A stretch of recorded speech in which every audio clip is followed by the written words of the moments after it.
मैत्रिणींनो, शुभ सकाळ. सुंदर अशा दिवसाची सुंदर अशी शुभेच्छा. आजचा दिवस तुम्हाला खूप छान जाऊ दे. तुमच्या मनातल्या सर्व इच्छा पूर्ण होऊ दे. सर्वांना सर्वप्रथम श्री स्वामी समर्थ. तर आज सुट्टीचा दिवस आहे. सुट्टीचा दिवस म्हणलं की मुलांची मस्ती आणि धमाल चालूच असते. तर तुम्ही इथं बघताय की मुलांनी किती पसारा टाकलेला होता. तर आता या रूममधला मी सगळा पसारा आवरलेला होता आणि यांना मेनली इथं खेळायला दिलं आणि आता आपल्याला दुसऱ्या रूममधला पसारा आवरायचा आहे. तर आपण मुलं घरी म्हणलं की एका रूममधला पसारा आवरेपर्यंत दुसरीकडे करतातच. तर हे वर्धन वगैरे सगळे मिळून इथं खेळ मांडून खेळत आहेत. तर मला हॉलमधलं थोडंसं आवरायचं होतं. तर मी आतून कडी लावली हॉलमध्ये जेणेकरून मुलं येणार नाहीत.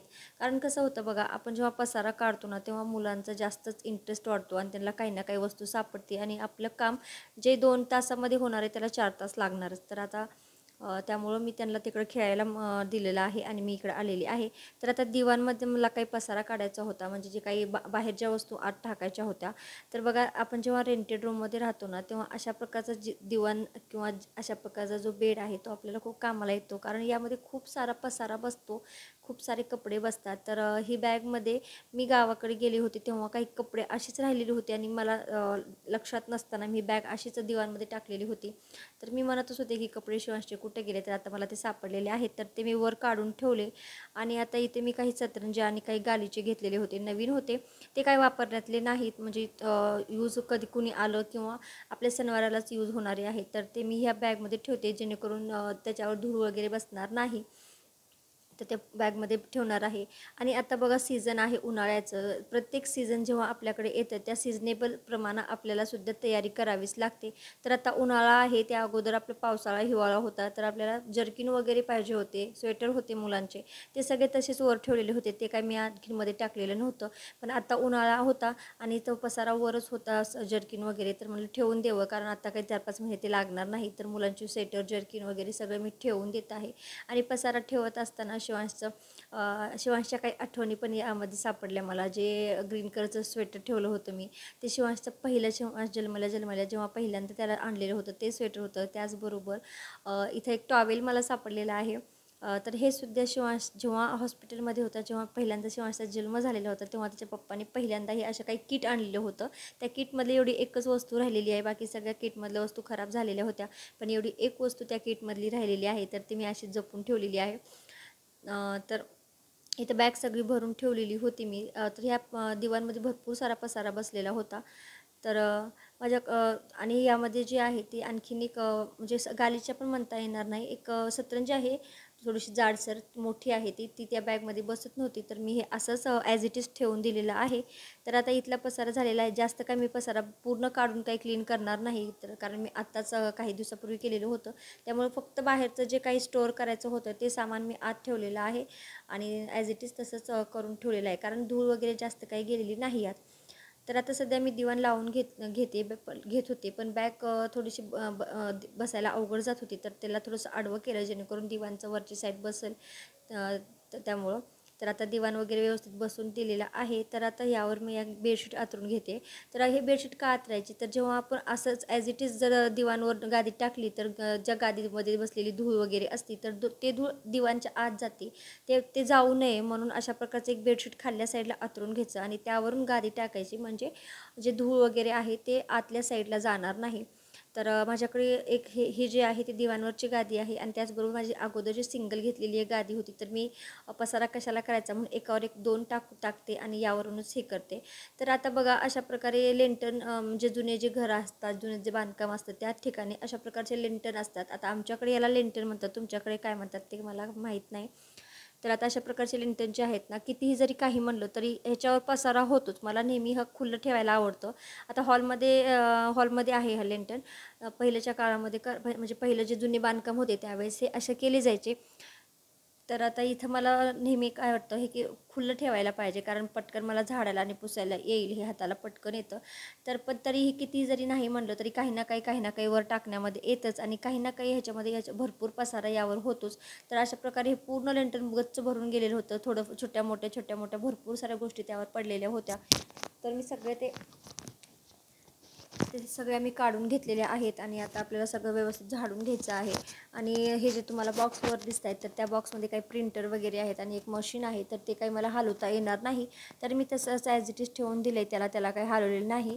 आणि फक्त लेंटन वगैरे सगळं झाडून घेतलेलं आहे. त्याचबरोबर आपल्याला धूळ किती उन्हाळ्यामध्ये किती जरी धूळ काढली, किती जरी स्वच्छ केलं तरी दिवसभर ही धुळीचे कण सारखे येतच राहतात. त्याच्यामुळं भरपूर धूळ अशी होती. आणि रोडला घर असल्यामुळं थोडीशी रहदारी गाड्यांची वगैरे असतेच. खिडकी वगैरे ओपन करतात मुलं, त्यामुळे धूळ सारखी ह्या रूममध्ये भरपूर येते. तर झाडून वगैरे घेतलं वरचं, त्याचबरोबर भिंतीवर वगैरे धूळ पण एकदा झाडून घेतली, भिंत वगैरे. त्यानंतर जाळ्या वगैरे बसलेल्या असतात ते पण काढून घेतल्या. तर आता मी बाकीचं सगळं साफसफाई करून घेते आणि त्यानंतर तुम्हाला बोलते.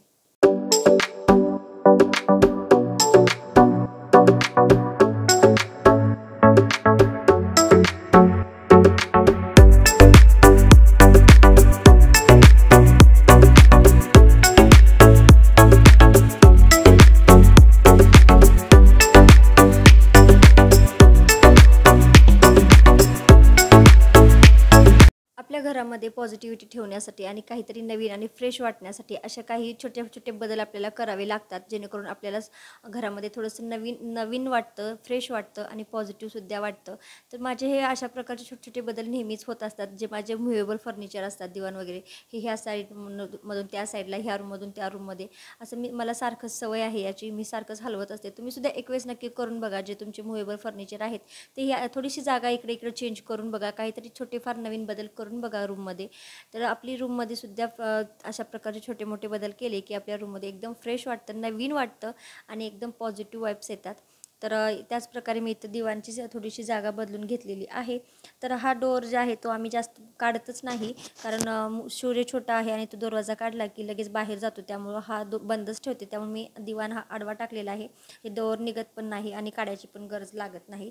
तर आता मी दिवाणची जागा वगैरे चेंज करून घेतलेली आहे, त्यावर गादी टाकून घेतली आहे, वरचं सगळं लेंटर वगैरे पण झाडून घेतलेलं आहे. तर आता आपल्याला काय करायचं आहे, झाडून वगैरे मी सगळं काढून घेते आणि त्यानंतर मग तुम्हाला बोलते.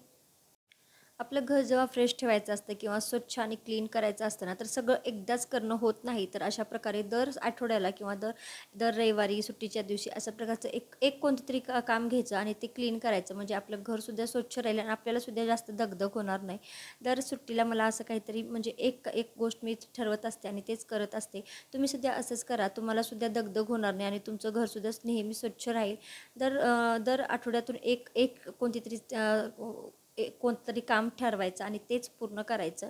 तर अशा प्रकारे आपलं घर नेहमी स्वच्छ राहील, आपली दगदग होणार नाही आणि घरसुद्धा सुंदर राहील. तर मी इथं झाडून वगैरे काढून घेतले. तर दोन्ही कपाटातलं मी सगळं सामान काढलेलं आहे. कपडे वगैरे भरपूर असे होते ते काढलेले आहेत. तर यामधले काही कामाचे कपडे आहेत जे शोरेला येत नाहीत, असे काही कपडे आहेत जे काही कपाटामध्ये ठेवायचे, साडीवरचे माझे ब्लाऊज जे इकडेच राहिलेले आहेत असे काही कपडे आहेत. जे काही सगळे कपडे मी सॅग्रिगेट करून ठेवते, जे वेगवेगळे डिपार्टमेंट वेगवेगळ्या साईडला करून ठेवते, सॅग्रिगेट करते, जेणेकरून मला ठेवायलासुद्धा सोपं जाईल. तर हे मी करून घेते आणि त्यानंतर तुम्हाला बोलते.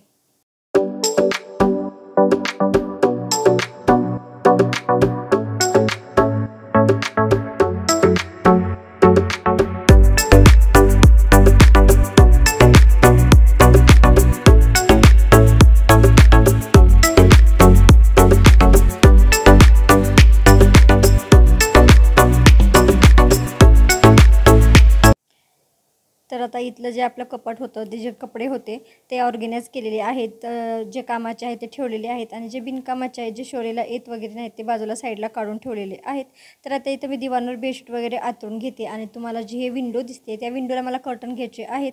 तर मी विचार करते की साडी माझ्याकडे आहे ऑलरेडी कॉटनची, येलो कलरची. तर मी त्याचं शिवायचं किंवा रेडीमेड घ्यायचा, आणखीन काही कन्फर्म झालेलं नाही. तर ते घेतल्यानंतर तुम्हाला मी शेअर करेनच. आणि या विंडोला खरंच कर्टन वगैरे लावल्यानंतर ह्याचा लुक खूप छान दिसेल. तर लावल्यानंतर किंवा मी कर्टन आणल्यानंतर ते सुद्धा तुमच्यासोबत शेअर करणारच आहे. तर आता मी फरशी पुसून घेते. तर फरशीसाठी माझ्याकडं फ्लोअर क्लीनर होतं, तेच यूज करते मी. अथवा मी नेहमी जास्त करून फ्लोअर क्लीनर यूज करत नाही. जास्त करून मी मीठ टाकत असते पाण्यामध्ये आणि त्यानंतरच फरशी पुसत असते. तर आता फरशी पुसून घेते. फरशी पुसण्याच्या अगोदर पाण्यामध्ये मी कपडा ओला केलेला आहे. तर लाकडाचं फर्निचर आहे, ओला जमत नाही, पण माझ्याकडे चुकून झालं ते. तर हे पुसून घेतलं आणि त्यानंतर मी लेंटन वगैरे वरचं सगळं पुसून घेतलं. अशा प्रकारे मला रोजच्या रोज एकदा लेंटनवरून हात मारलेला आवडतो. त्यासाठी मला लेंटन हे रिकामं राहायला आवडतं. आणि हे जे आहे ना, हे थोडंसं खाल्ल्या साईडला आहे, पटकन हाताला येतं.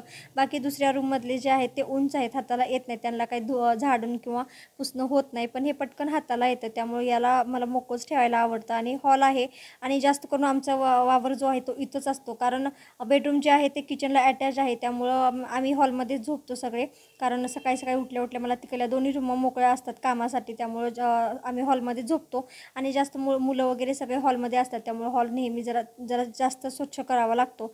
तर आता सगळं हॉल मी स्वच्छ करून घेतलेलं आहे.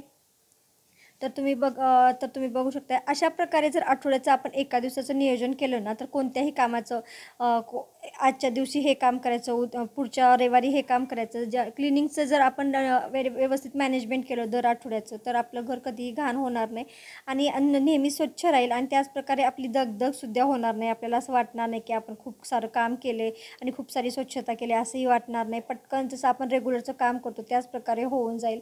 तर तुम्हीसुद्धा अशा प्रकारे मॅनेजमेंट करून बघा. तर आजचा व्हिडिओ तुम्हाला कसा वाटला ते कमेंट्स करून नक्की सांगा. आवडला असेल तर लाईक करा, शेअर करा.